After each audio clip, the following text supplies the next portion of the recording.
ایکسپنج کی گئی چیزیں نہیں دکھائی جاتی، نہ بتائی جاتی ہیں، کیونکہ ایکسپنج کر دی گئی ہیں ایوان کی کارروائی سے۔ میں آپ کو اس لیے بتا رہا ہوں کہ جب اس میں سے بہت سی چیزیں رپورٹ نہیں ہونے دی جائیں گی، ایک جماعت کو مکمل بلیک آؤٹ کر دیا جائے گا، تو پھر جو رویے ہیں پارلیمان میں، ان رویوں کی نشاندہی کرنے کی بنا پر میں آپ کو یہ بتا رہا ہوں۔ پھر اس کے بعد بلاول بھٹو نے عمران خان کی بات کرتے ہوئے لفظ کارٹون بھی استعمال کیا۔ بلاول بھٹو زرداری نے پھر خود کہا کہ میں مانتا ہوں میں نے غلط کیا ہے، میری یہ گفتگو بھی آپ حذف کر دیجئے گا۔ ایک عجیب ایوان ہے جس کے بارے میں کہا جا رہا ہے کہ یہ نہیں چل سکتا، اس لیے نہیں چل سکتا کہ اس ایوان میں حکومت خود کورم کی نشاندہی ابتدا سے کر رہی ہے۔ حکومت تو وہ ہوتی ہے جو اپنے منشور پر عمل درآمد کرائے گی، حکومت وہ ہوتی ہے جو اپنے مینڈیٹ کی بنیاد پہ کہے گی کہ اب ہمیں اس ملک کو چلانا ہے، ہم اپنے حساب سے اپنی ترجیحات کے مطابق اپنے منشور کے مطابق کام کریں گے، اور جو ہمیں عوام نے مینڈیٹ دیا ہے اس کو لے کر آگے چلیں گے۔ تو حکومت ایوان چلائے گی تاکہ قانون سازی کر سکے، تاکہ پالیسیز بنا سکے اور لوگوں کے لیے اپنے منشور پر عمل درآمد کر سکے۔ مگر شیر افضل مروت جب تقریر کے لیے آئے تو پھر ہوا کیا؟ حکومتی بینچز سے کورم پوائنٹ آؤٹ کیا گیا، یعنی حکومت بتا رہی ہے کہ ایوان کی اس وقت تعداد نامکمل ہے۔ یہ وہ لوگ ہیں جنہوں نے پی ڈی ایم 1 سیزن 1 میں کیا کیا تھا، 10 12 یا 15 لوگ مل کر ایک دن میں 2-3 درجن انہوں نے قوانین منظور کروائے تھے۔ اب یہ کورم کی نشاندہی کروا رہی تھیں شگفتہ جمانی، انہوں نے کورم کی نشاندہی کروائی۔ تو ایسا وقت آ گیا ہے ایوان میں کہ صرف مخصوص نشستوں پر حکومتی خواتین رہ گئیں، باقی ایوان سے لوگ اٹھ کر چلے گئے تھے۔ یہ وہ لوگ ہیں جو ووٹ کی عزت کی بات کرتے ہیں، اور اب ان کی یہ پریزنس اس ایوان میں ہمیں نظر آ رہی تھی۔ سردار اختر مینگل کی ایک اور بات میں آپ کو بتا دوں، سردار اختر مینگل سپیچ کر رہے تھے، اور سردار اختر مینگل نے جب اداروں کے حوالے سے بات کی، خفیہ ایجنسیز کے حوالے سے بات کی، فوج کے حوالے سے بات کی، تو پھر انہیں روکا گیا اور یہ کہا گیا ڈپٹی سپیکر کی جانب سے کہ یہ مت کیجئے، آئین ہمیں اجازت نہیں دیتا کہ فوج کو ہم تنقید کا نشانہ بنائیں۔ تو سردار اختر مینگل نے کہا بہت شکریہ ڈپٹی سپیکر صاحب، آئین کی اب وہ شک بھی بتائیے جس میں یہ لکھا ہے کہ فوج ہماری پگڑیاں اچھال سکتی ہے۔ اختر مینگل نے یہ سوال کیا۔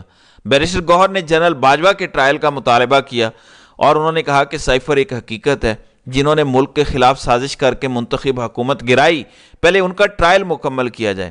لڑائی بھی ایوان کے اندر ہوئی، اور لڑائی ہوئی متحدہ قومی موومنٹ اور سنی اتحاد کونسل یا تحریک انصاف کے اراکین کے درمیان، اور خالد مقبول صدیقی تو باقاعدہ مان گئے کہ ہمارا مینڈیٹ اس وقت جعلی ہے۔ وہ کہتے ہیں کہ 2018 میں جس طرح پی ٹی آئی کو جتایا گیا تھا اسی طرح پی ٹی آئی کو ہرایا گیا۔ میں آپ کو بار بار بتا رہا ہوں کہ کراچی میں پاکستان تحریک انصاف کے لوگ الیکشن جیتے، متحدہ قومی موومنٹ کے لوگ نہیں جیتے، نہ کراچی میں نہ حیدرآباد میں۔ اور تحریک انصاف والے جب یہ کہتے ہیں کہ یہ ہمارا فارم 45 ہے، یہ ہمارا ثبوت ہے کہ ہم جیتے ہیں، تو آگے سے کہتے ہیں کہ ٹھیک ہے آپ نے جعلی فارم بنا لیے ہیں، لیکن جماعت اسلامی والے اپنے فارم 45 جب اس کے ساتھ میچ کرتے ہیں تو وہ سیم نکلتے ہیں۔ اور پاکستان تحریک انصاف الیکشن جیت چکی ہے لیکن ان کو الیکشن ہروایا گیا۔ تو خالد مقبول صدیقی جب خطاب کر رہے تھے تو اس کے بعد پی ٹی آئی کے اراکین نے کہا کہ جمہوریت کی بات کرتے ہو، تم کو شرم آنی چاہیے، لو نا اپنے چیئرمین کا نام، اپنے پارٹی چیئرمین کا نام کیوں نہیں لیتے؟ اب یہ الطاف حسین کی بات کر رہے تھے، یہ وہ موقع تھا جب ایم کیو ایم کے ارکان کی جانب سے ہاتھوں سے نازیبا اشارے کیے گئے اور پھر لڑائی ہوتے ہوتے بچی۔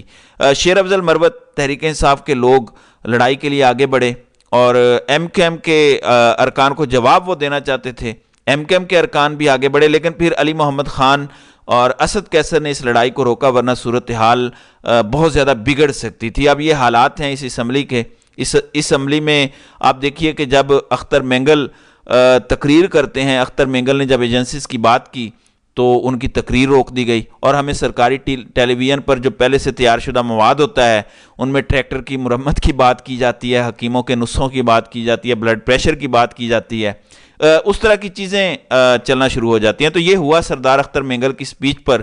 اسد کیسر بات کر رہے تھے، اسد کیسر کی تقریر کے موقع پر ایک سے زیادہ بار انہیں روکا گیا۔ محمود خان اچک زئی کی تقریر میں باقاعدہ ہم نے دیکھا کہ خاتون آ گئیں اور وہ بتانے لگیں کہ بلڈ پریشر کنٹرول کیسے کیا جاتا ہے، پنجابی میں ان کی تقریر موجود تھی۔ بیرسٹر گوہر کی تقریر روکی گئی۔ یہ جو سلسلہ ہے، اگر ایسے ایوان چلانا ہے کہ شہباز شریف تو تقریر کریں گے تو ہم دکھائیں گے، باقی تقریریں مکمل روکی جائیں گی. سرکاری ٹیلی ویژن کو ایسے استعمال کرنا ہے تو یہ چل نہیں سکتا, کیونکہ سرکاری ٹی وی عوام کے پیسوں کا اور عوام کے پیسوں پر چلتا ہے. اگر عوام کی آواز ہی اس پر نہ دی جائے, کیونکہ یہ ایوان لوگوں کے, پاکستان کے لوگوں کی سوچ کا نچوڑ ہے. یہ ووٹ دے کر لوگوں نے اپنے نمائندے بھیجے ہیں, تو لوگوں نے اپنی نمائندگی, اپنا آپ, اپنی سوچ وہاں بھیجی. اگر پاکستان کے لوگوں کی سوچ سرکاری ٹیلی ویژن پر, ایوان میں, پاکستان کی اسمبلی میں, حکومت میں نہیں چلے گی تو پھر کہاں چلے گی؟ یہ کنٹرول تحریک انصاف والے کہتے ہیں کہ شہباز شریف کے ہاتھ میں نہیں ہے. شہباز شریف تو کٹ پتلی ہیں, یہ کہیں اور سے کنٹرول کیا جائے, اور اس کنٹرول کے نتیجے میں باقاعدہ آٹو پر لگا ہوا سرکاری ٹیلی ویژن کا سسٹم ہے جو تمام چیزیں روک دیتا ہے. اور یہ چیزیں ہمارے سامنے اس وقت آ جاتی ہیں, کوئی بیٹھا ہوا شخص بتا رہا ہوتا ہے کہ لال تار اور کالا تار جب اسی طرح سے جوڑا جائے گا تو پھر اے سی کرنٹ اور ڈی سی کرنٹ نکلنا چاہیے. تو یہ وہ چیزیں ہیں جو ہم بچے تھے تب بھی دیکھتے تھے, اب بھی دیکھ رہے ہیں. تو ایسے چلانا ہے تو نہ تو سرکاری ٹیلی ویژن چلے گا اور نہ یہ ایوان چلے گا. تو ناظرین کرام, آپ کی اس ویڈیو کے حوالے سے کیا رائے ہے؟ آپ اپنی رائے کا اظہار کامنٹ سیکشن میں ضرور کیجئے گا.